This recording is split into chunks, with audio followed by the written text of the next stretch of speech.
The last time I came here, I don't know. Okay, we're live. I was interviewed. All right, okay, we'll start again. Hey, I think we are ready. Thank you so much, everybody, for joining us on Africa 54 live on Facebook.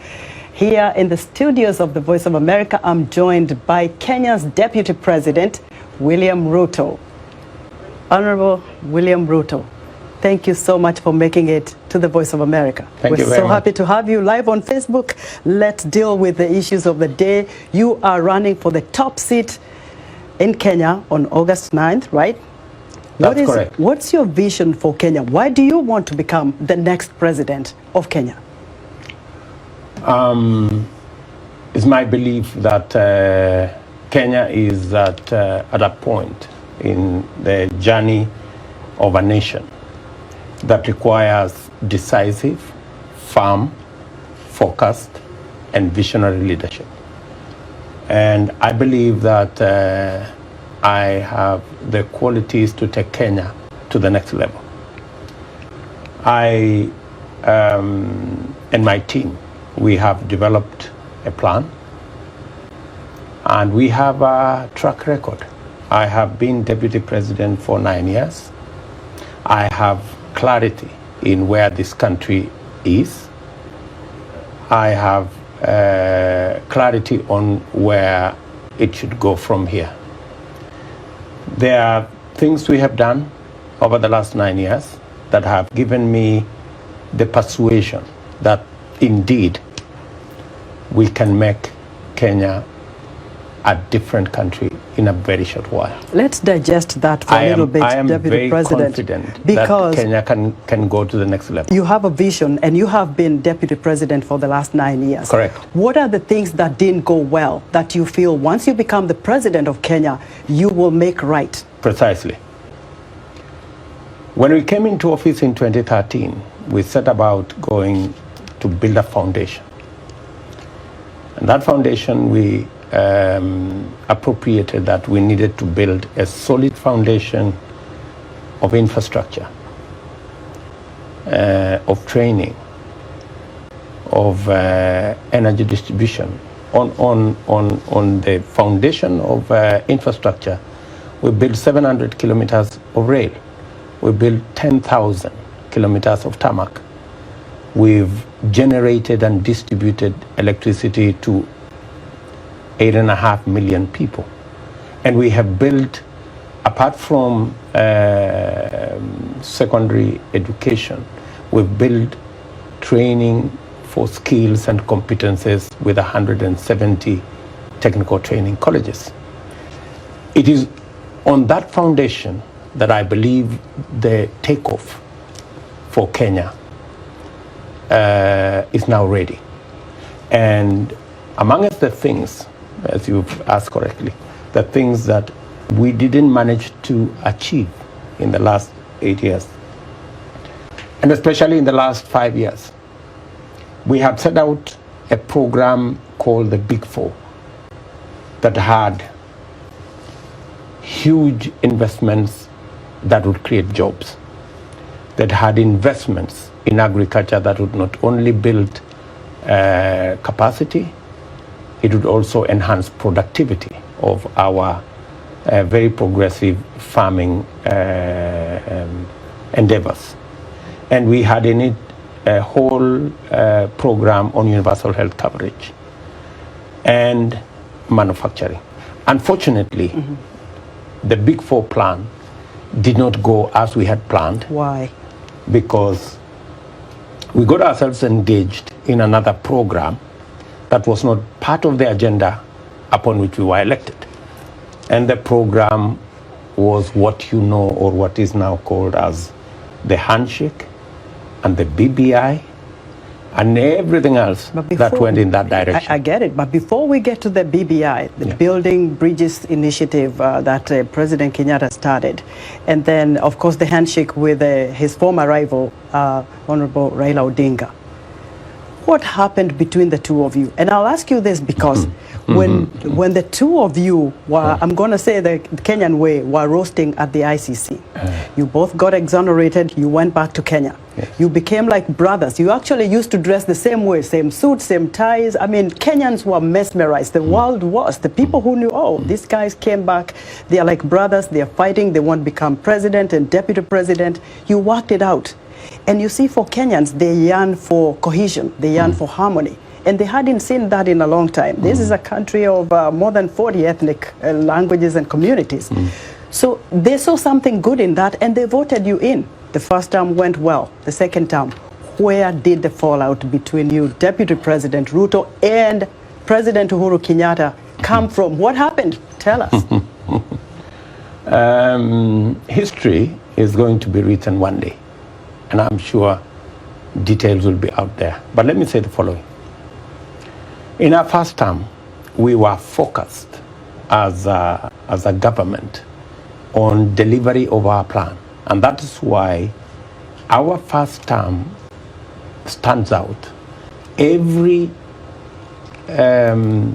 legacy program President Uhuru Kenyatta will go home with is the programs of the first term. Whether you talk about the SGR, whether you talk about our road network, whether we talk about our electricity connection, whether you talk about the equipment we have supplied in our referral hospitals, whether we talk about the TVET program, that's all first term. Fine, but what happened? Second term, because we got a lot of stuff we need to get. Second term, yes, we got ourselves engaged in this handshake that was built to be an exercise to bring people together. And as President Kenyatta has said, I was briefed. President Kenyatta informed me. In fact, before Raila Odinga engaged President Kenyatta, he tried to engage me. And it's in the public domain. But is there anything wrong to build bridges? Absolutely. There is no Wasn't that problem. a good thing? Like reach out to the problem. opposition, build Kenya? There was no problem. But the things we had agreed upon as forming part of the handshake, it mutated into something else. We didn't discuss, for example, that it would be an exercise to kill the opposition and to kill oversight. We didn't discuss, for example, that members of the ruling party would be jettisoned so that members of the opposition can occupy committees in parliament. We didn't agree, for example, that this was an exercise in changing the constitution. And we didn't agree that this was an exercise in succession. So the thorny issues that you did not agree with. So everything we didn't agree with became the handshake, except for the things we had agreed upon. In fact, I had been informed that Raila Odinga had agreed that he wanted to be facilitated to retire. And I remember asking, really? Do you expect? We know Raila Odinga and we know his games. And I was saying that time, I don't think Raila Odinga is going to retire. I'll say this to I you, think he's Deputy going to President. talk about the Constitution. And every fear that I had has come to be. I'll say this to you, Deputy President Ruto. Before Uhuru Kenyatta, you and Raila Odinga were working together. You were in the opposition with him. Until, of course, this elephant of ICC came, and then, you found yourselves together. Of course, you came back, like we said, you became good friends, you worked for the government, things were moving, and people were happy. But things didn't go well. So the two of them have been your friends. But now, Correct. You're not. And it is so clear and by the language. It doesn't look that way. And for your information, Esther, we started ODM, all of us together. President Kenyatta, myself, Raila Odinga, and many others. Okay. Right? So as to being on the same side, yes, we've been on the same side. But when you work with people, then you discover there are people you can work with, and there are people you can't work with. And I have absolutely no problem with the handshake. The only problem I have with it is it became what we didn't agree it to be. And in the process, the people of Kenya lost. Okay. We lost the opposition, we lost the ruling party, We lost our government. We lost the Big Four plan. We lost direction. And because you lost direction, Kenyans lost direction. Let me tell you the bigger biting issues, because look, I come from there. We have families there. You know how it is here in America. You're going to meet the diaspora, they probably will confront you with the same kinds of questions. The moral fabric of Kenya has gone way so bad that what we're reading every day is killings, children being killed, people have lost their mind, there is no food on the table, the economy has dwindled, and there's high-level corruption. This is the root cause of the problem in Kenya. Every day we wake up, we're looking at the newspapers, we're reading stories that we've never seen before in the history of Kenya, where a woman will wake up and poison her kids because she can't handle it anymore. Deputy President, you are on the front lines in the churches. We know where you stand with your faith. What is wrong with the Kenyan fabric? Why are Kenyans so desperate to that level? We read this news and we wonder what's going on with our motherland. It is not good at all. What are you going to do about it? Because you're running for the top seat. On what grounds now, if people cannot put food on the table? People are committing suicide. There's even incest in the families. We gotta tell it like it is, because that's what's happening in Kenya. How are you going to address that? Because all we see is that little bickering of politicians while people are suffering. Yes, there's COVID, that is global. What is the problem with Kenya? What's the problem with this high-level corruption? What's the problem with not putting food on the table? Why can't we feed Kenyans? Why can't you feed Kenyans? You're the leaders. It's your responsibility. Answer me, because I'm very emotional on that topic. Thank you very much, Esther, and I feel you. Yes.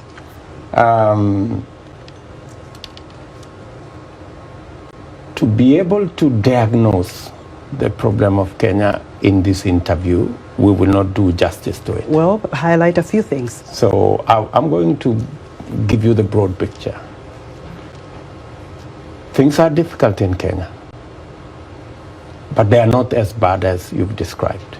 I think. We'll see the feedback on Facebook. I think you've been reading the social media too much. No. But yes, we have a situation that needs to be addressed. Yes. And that situation is not out of control.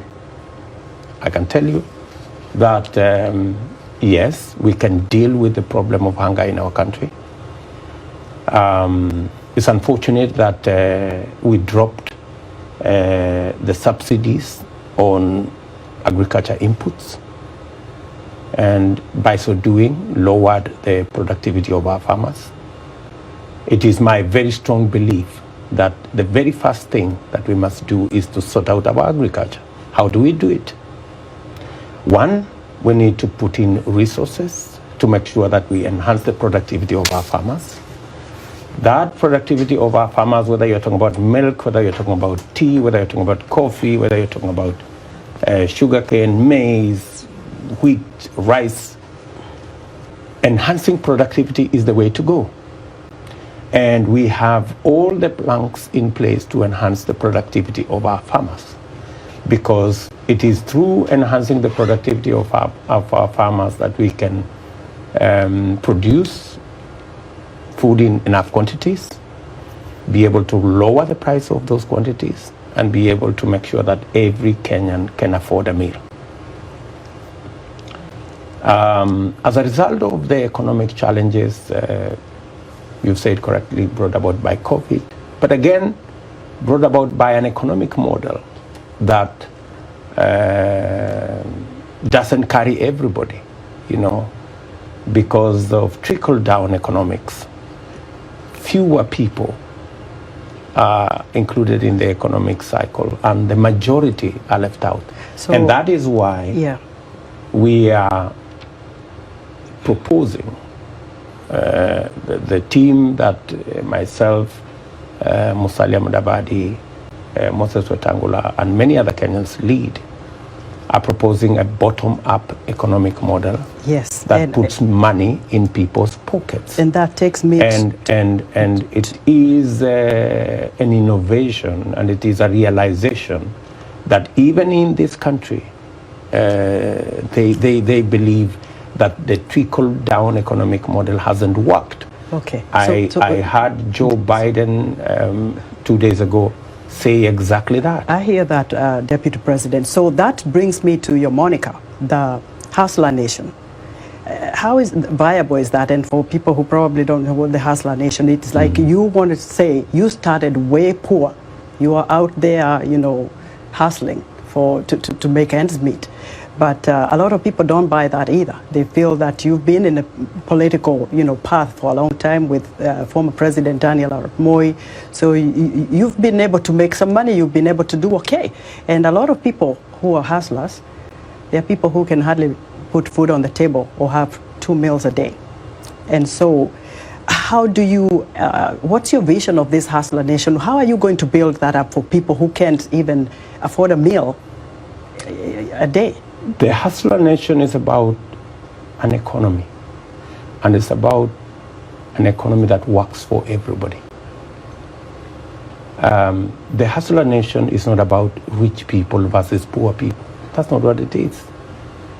The Hustler Nation is about a nation of possibilities, a nation that gives equal chance to every citizen and provides a ladder for every citizen to climb up the economic ladder.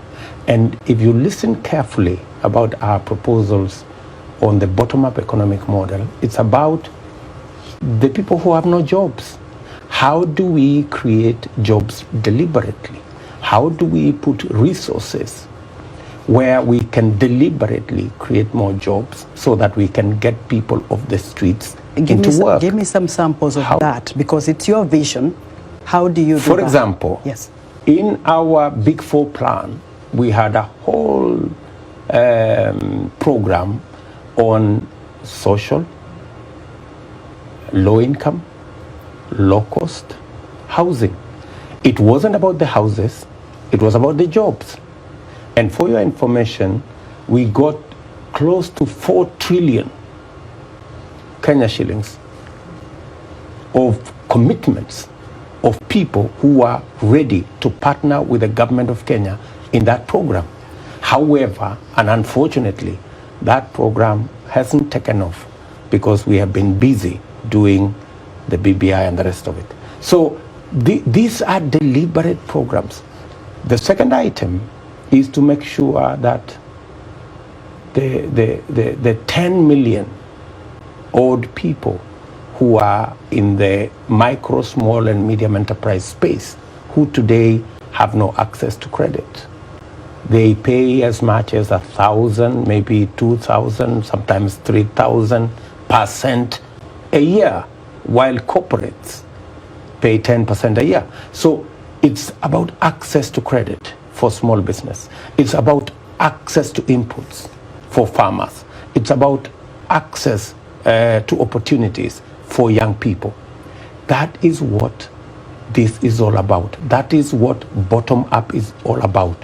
How do you get the people at the bottom of the pyramid who have jobless to jobs? How do you get people at the bottom of the pyramid who have no access to credit to access credit? Let's get How on. do you get our peasant farmers to access for a long time, Deputy resources President, and inputs? Corruption has been endemic in Kenya, and you know that. We've seen, millions of shillings taken. And I was going to take one of your ally now, Governor Waiguru, but she didn't, make it for this interview.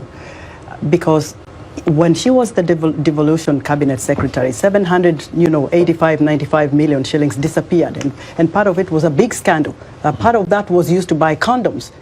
I mean, and then even though she left that position and vied for, a county governorship, that money has not been found. We never had anything about that money being found. And I'm not only pinning that. What I'm talking about is there has been high-level corruption in Kenya. How do you counter that to make sure this kind of money you are looking for, to bring back the economy, to put money and food on the table of Kenyans, can be found? How are people going to be held accountable for this? And where do you get back that money from? Esther, you have said it. Corruption eats away the soul of our nation. And our proposal on dealing with corruption is not to point fingers. It's not to personalize. it is not me versus you. It is ensuring that we institutionalize the fight against corruption. Corruption should not be a tool for political contest. Corruption should be a fight to protect the resources of the Kenyan people. And our proposal is threefold. Number one, there is absolutely no reason why the Judiciary Fund has not been operationalized. There is absolutely no reason why court cases take anywhere to 15 years, whether it's corruption cases, whether it is disputes. The first item that we are proposing as Kenya Kwanza is to make sure that we operationalize the Judiciary Fund that is in the Constitution.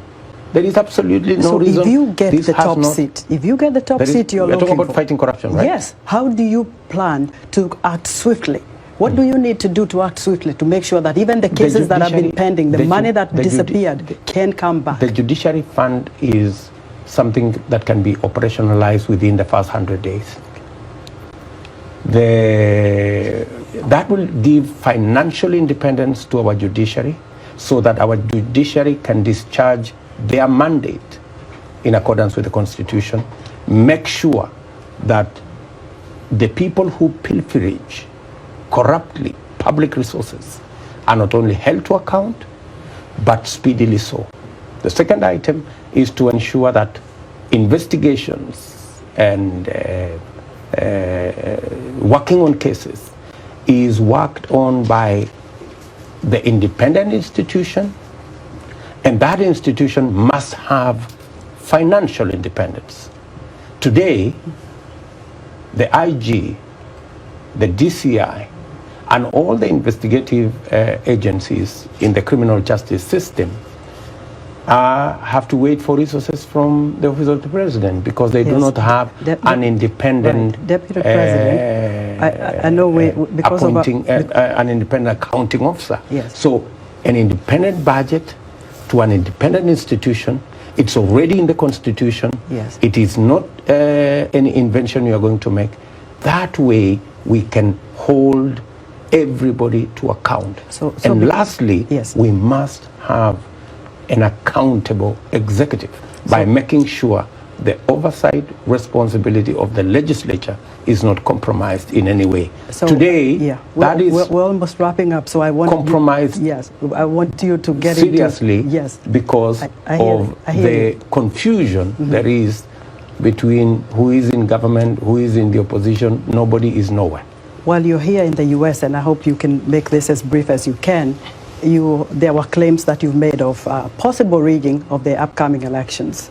And your idea of whether IEBC is independent or it's not, give us a thought on that. Should we trust the results of the upcoming elections? What is your take? Because there was stuff written about what you said. You are kind of concerned that there could be possible rigging of the upcoming presidential election. Make it brief because our time is running out. We have confidence in the ability of the Independent Boundaries, Electoral and Boundaries Commission to run a credible election. We have absolutely no doubt in our minds that without interference, the IEBC have the capacity to deliver on their mandate. All right. That's number one. But when you have public